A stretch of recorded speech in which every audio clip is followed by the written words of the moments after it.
question I'll ask you. How did you get started in this wacky music business, Nick?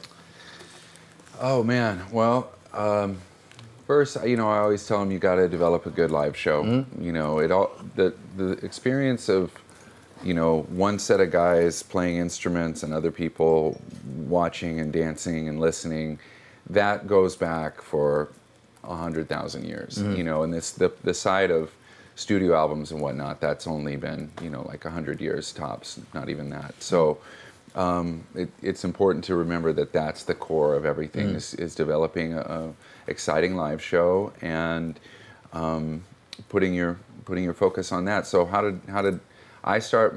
The roots of 311, me and Tim had a cover band. The alt rock in the mid 80s was REM and the Smiths and the Cure, and we were doing covers, and then we started doing our own songs, had about 7 or 8 originals that were better received than the covers. So we had a lot of excitement being a high school, mostly half and half cover and original band. And then at the end of high school, joined up with Chad Sexton, who I had known. I'd been in the jazz band, the high school jazz band with. So and that's when the real birth of the 311 sound. We were doing funk and hip hop styles combined with punk rock energy, and Chili Peppers were big at that time, and it was just a whole new sound of combining a bunch of different styles. And that band was called Unity. That was for 88 and 89.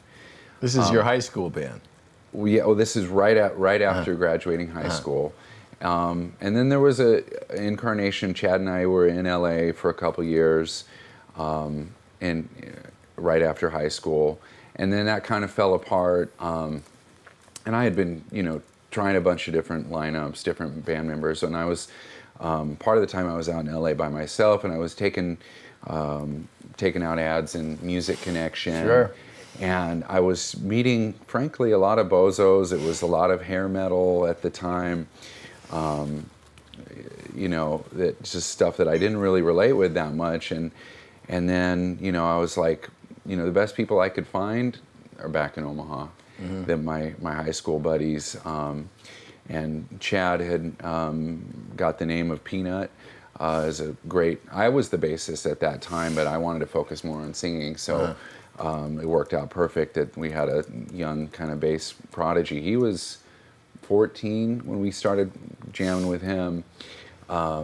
So he's the one fortunate guy that's never had to have any. I think he worked at Shoney's restaurant for a week. He's never had any, kind of dumb day job or anything.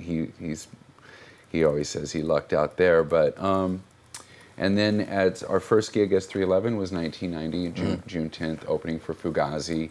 Fugazi. Yeah, somebody knew somebody, and they got an opening. Not exactly slot. a match made in heaven, it seems like on paper there. No, but people were ready to mosh, so it was a great launch. We just blew the place up, and then we did our own independent albums in Omaha for, but one record actually made it to CD, which was a huge accomplishment. The other 2 were cassette only. This was in 90, 91. And then we all moved out as a band, adding S.A. Martinez, the other vocalist, to the lineup. And we moved out here in 92 and got signed quickly after.